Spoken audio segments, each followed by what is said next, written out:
Assalamualaikum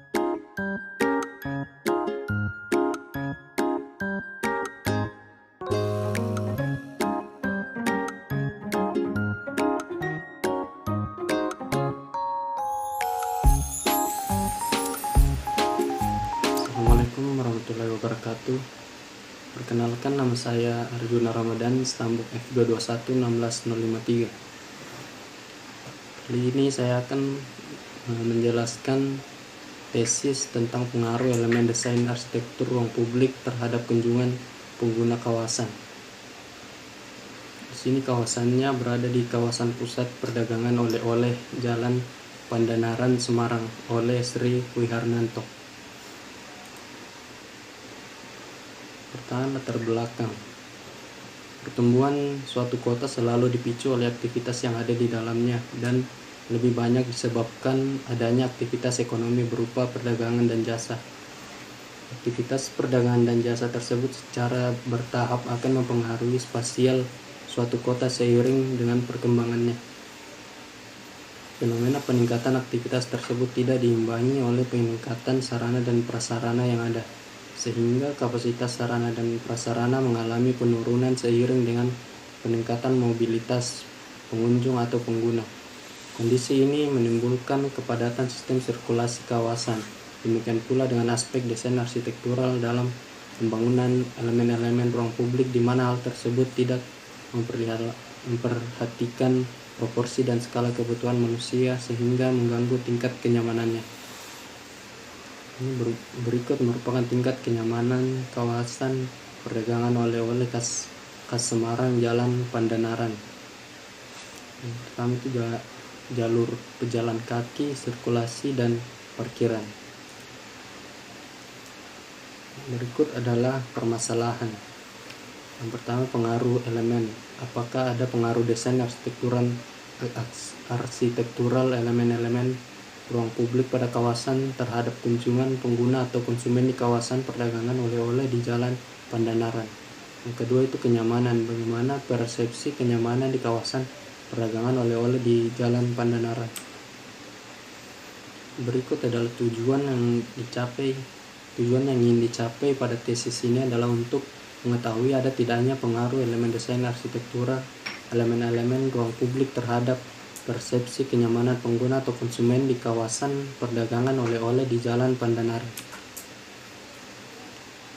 Berikut merupakan tujuan dan sasaran yang ingin dicapai pada tesis ini. Yang pertama itu identifikasi kondisi existing kawasan perdagangan oleh-oleh di Jalan Pandanaran. Yang kedua, identifikasi persepsi tingkat kenyamanan di kawasan perdagangan oleh-oleh di Jalan Pandanaran. Yang ketiga, analisis pengaruh desain arsitektural elemen-elemen ruang publik terhadap kunjungan pengguna atau konsumen di kawasan perdagangan oleh-oleh di Jalan Pandanaran. Yang keempat, arahan pengembangan kawasan perdagangan oleh-oleh di Jalan Pandanaran ditinjau dari tingkat kenyamanan. Ini merupakan tinjauan makro koridor Jalan Pandanaran. Yang pertama itu perkembangan Kota Semarang, perkembangan Jalan Pandanaran, konstelasi koridor Pandanaran terhadap tata ruang Semarang. Yang keempat, peranan dan fungsi bagian wilayah Kota Satu. Yang pertama merupakan perkembangan Kota Semarang.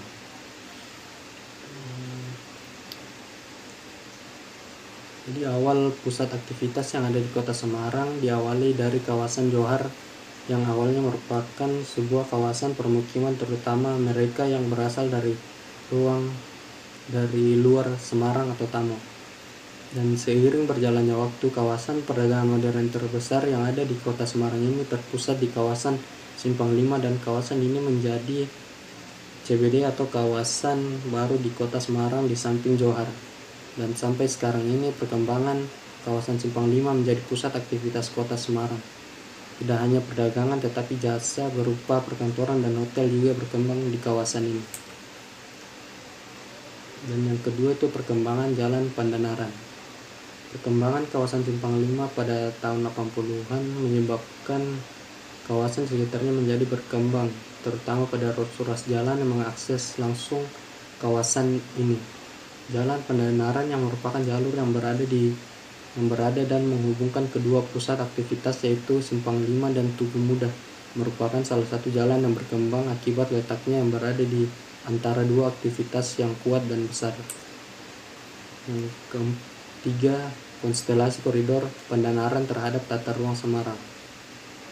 Kedudukan koridor Pandanaran dalam kaitannya dengan tata ruang Semarang, bahwa dalam rencana tata ruang kota Semarang dibagi menjadi 10 BWK atau bagian wilayah kota. Pembagian ke dalam 10 BWK ini dimaksudkan agar dalam pelaksanaan dan pemecahan masalah pembangunan kota akan lebih mudah dan baik. Jalan Pandanaran yang letaknya di tengah kota yang secara administrasi masuk dalam Kecamatan Semarang Tengah bersama dengan kawasan Simpang 5 dan sekitarnya. Kawasan ini masuk dalam bagian wilayah kota 1 dengan arahan fungsi kegiatan diutamakan pada perdagangan dan jasa. Peranan dan fungsi BWK. Peranan yang dimiliki oleh BWK berdasarkan kondisi di samping, yaitu secara fisik geografis BWK terletak di wilayah pusat kota sehingga memiliki lokasi yang cukup strategis. Yang kedua, berdasarkan kebijaksanaan yang telah ditetapkan, BWK 1 memiliki fungsi utama yaitu fungsi sebagai kawasan permukiman, kawasan perdagangan dan jasa, perkantoran, dan kesemua fungsi tersebut ditunjang oleh pelayanan umum yang mencakup fasilitas pendidikan, kesehatan, perdagangan, serta pelayanan pemerintah setempat. Yang ketiga, berdasarkan fasilitas-fasilitas yang dimilikinya. BWK 1 memiliki beberapa fasilitas yaitu sebagai pusat perdagangan, perkantoran, serta pusat kegiatan pelayanan kota. Analisa desain arsitektur elemen ruang publik. Yang pertama, sirkulasi dan parkir. Desain parkir sesuai ketentuan dari pemerintah daerah Kota Semarang pada kawasan ini adalah sejajar satu lapis terutama pada ujung jalan Simpul Kiai Saleh, sedangkan kurang lebih 20 meter pada arah ke Tugu Muda sesuai rambu-rambu parkir yang ada diperuntukkan bagi kendaraan yang berparkir bersudut 50 derajat. Namun pemanfaatannya seringkali tidak sesuai rambu yang ada. Mobil ditata bersudut 45 derajat terhadap as jalan sehingga mengurangi jalan sirkulasi kendaraan yang mengakibatkan penyempitan jalan yang seringkali menjadi penyebab kemacetan.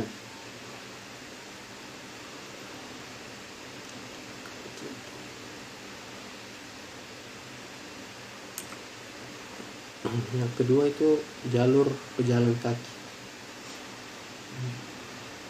Terlihat pada gambar di samping, jalur pejalan kaki yang terdapat pada kawasan perdagangan oleh-oleh Jalan Pandanaran, Semarang didesain dengan lebar antara 1 meter sampai 2 meter.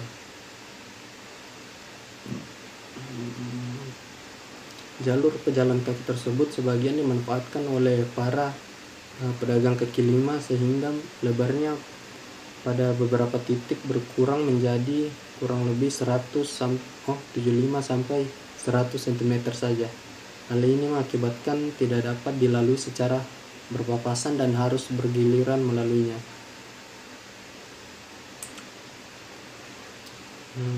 Terlihat pada gambar pertama, jalur pejalan kaki di kawasan ini berkurang dimensinya akibat pedagang kaki lima. Pada beberapa toko menempatkan undakan luar ruang pada badan jalur pejalan kaki yang dapat menjadi ancaman bahaya pejalan kaki bila tersandung. Dan pada gambar kedua juga terdapat toko pada kawasan ini membuat jalan masuk berupa ram dengan ketinggian sudut elevasi rata-rata lebih dari 20% dibandingkan dengan ketentuan elevasi standar sebesar 5-15%. Maka cukup curam sehingga dengan kondisi tersebut pejalan kaki menjadi terganggu kenyamanannya dan cukup membahayakan. Hasil atau kesimpulan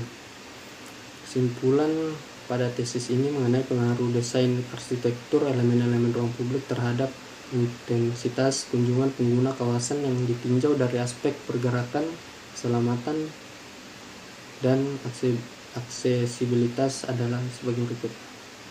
Pertama, pada akses pergerakan terbukti secara nyata terdapat hubungan atau pengaruh dengan intensitas kunjungan pengguna kawasan.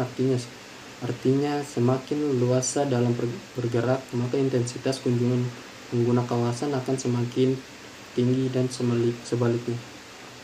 Yang kedua, pada aspek keselamatan terbukti secara nyata terdapat pengaruh atau hubungan dengan intensitas kunjungan pengguna kawasan. Artinya semakin tinggi tingkat bahaya terhadap keselamatan, maka intensitas kunjungan akan semakin rendah dan sebaliknya. Ketiga, pada aspek aksesibilitas terbukti secara nyata terdapat hubungan atau pengaruh dengan intensitas kunjungan pengguna kawasan, yang artinya semakin susah pencapaian ke tempat parkir, maka intensitas kunjungan akan semakin rendah dan sebaliknya. Sekian, terima kasih. Assalamualaikum warahmatullahi wabarakatuh.